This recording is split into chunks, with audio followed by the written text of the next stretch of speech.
আসসালামু আলাইকুম viewers, jazz cooking studio থেকে আমি ফারজানা। আজ এসেছি আরও একটি সহজ মজাদার রেসিপি নিয়ে। সামনেই আসছে রমজান, তাই রমজানকে সামনে রেখে একটি মুখরোচক সবজির রেসিপি আজ আমি আপনাদের দেখাবো।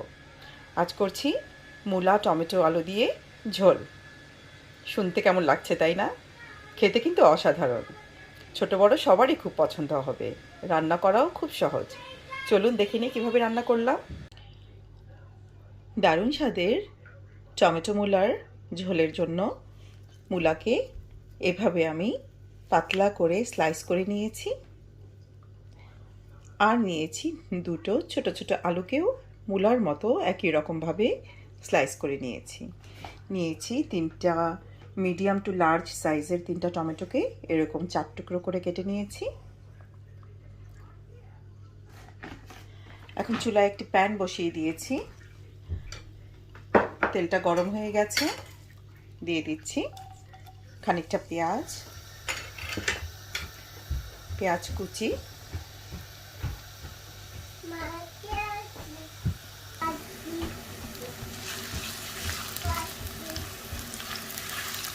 দিয়ে দিব পরিমাণ মতো মশলা,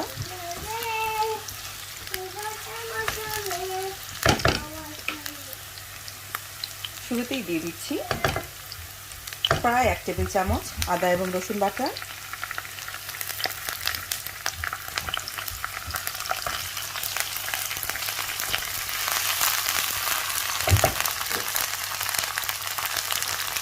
দিয়ে দিচ্ছি হলুদের গুঁড়ো 1 চা চামচ পরিমাণ, ধনের গুঁড়ো দিয়ে দিচ্ছি 1 চা চামচ পরিমাণ,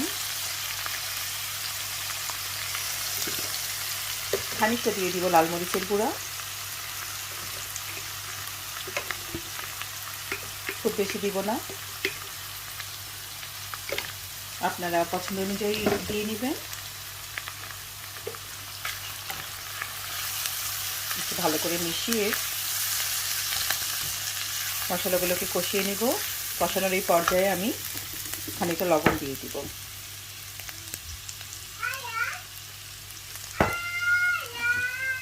Yes, Mama, she's not here. She's at school. Yeah, Api at school. আমার ছোট মেয়েটি তার বোনদেরকে খুব মিস করছে। আজকে তাকে স্কুলে দেইনি, ওর শরীরটা খুব একটা ভালো ছিল না। এখন আলহামদুলিল্লাহ ভালো আছে, কিন্তু এখন সে তার বোনদেরকে ভীষণ মিস করছে। খানিকটা পানি অ্যাড করে দিব মশলাগুলোকে কষিয়ে নেওয়ার জন্যে। 1/2 কাপ পানি দিয়ে দিয়েছি মশলাগুলোকে ভালো করে কষিয়ে নেওয়ার জন্যে। আমি মশলাগুলোকে কষিয়ে তেল উপরে উঠে আসা পর্যন্ত অপেক্ষা করব। ফিরে আসছি 4 থেকে 5 মিনিট পর। মশলাগুলো কষানো অলমোস্ট হয়ে গেছে, তেল উপরে উঠে আসছে। কষানোর এই পর্যায়ে দিয়ে দিচ্ছি একটি খুব মজাদার জিনিস, এটা হচ্ছে আমচুর পাউডার।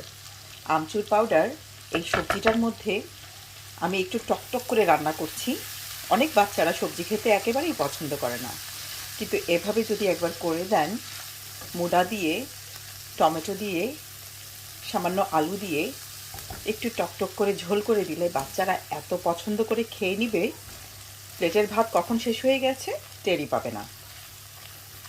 এই আমচুর পাউডারটা এই খাবারের মাঝে একটি খুব হালকা আলাদাভাবে একটু খাট্টা ভাব নিয়ে আসবে, খেতেও খুব মজা লাগবে।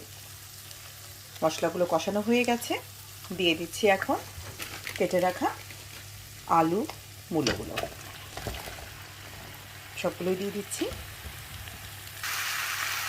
আলু মূলগুলোকে মশলার সাথে ভালো করে মিশিয়ে নিলাম, আর দিয়ে দিচ্ছি এখন কেটে রাখা টমেটোগুলো। কিছুক্ষণ তেল মশলায় সবজিগুলোকে কষিয়ে এর মাঝে অ্যাড করে দিতে হবে পরিমাণ মতো গরম পানি। যতখানি ঝোল আপনারা খাবেন আপনাদের পছন্দ অনুযায়ী গরম পানিটি ব্যবহার করবেন। আর হ্যাঁ, রান্নায় চেষ্টা করবেন গরম পানিটি ব্যবহার করার জন্য, এতে রান্না খুব তাড়াতাড়িও হয়, খুব মজারও হয়। আমি এগুলোকে কষিয়ে নিচ্ছি 3-4 মিনিটের জন্যে। মূলা টমেটো আলু আমার কষানো হয়ে গেল, এখন দিয়ে দিচ্ছি পরিমাণ মতো গরম পানি।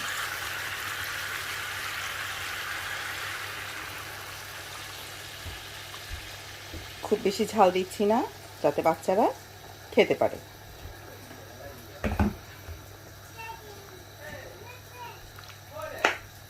মনে রাখবেন মূলা থেকেও কিন্তু যথেষ্ট পরিমাণ পানি বেরোবে।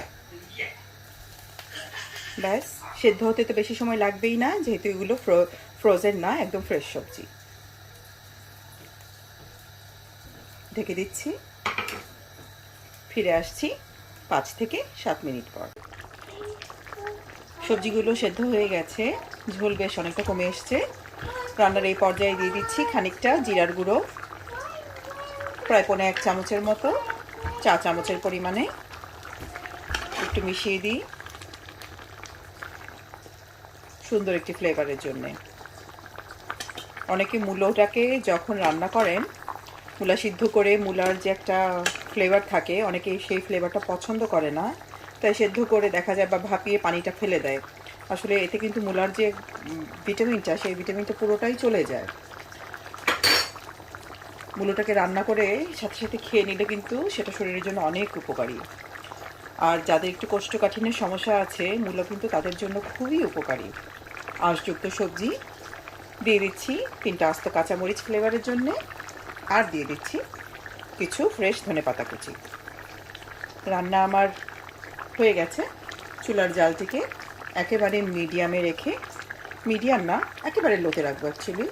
লোতে রেখে আমি ঢেকে রাখছি 5 মিনিটের জন্য, যাতে করে পুরো ফ্লেভারটি মিশে যায় সবজির সাথে, ধনেপাতা এবং কাঁচামরিচের। ফিরে আসছি 5 মিনিট পর। ফিরে এলাম 5 মিনিট পর।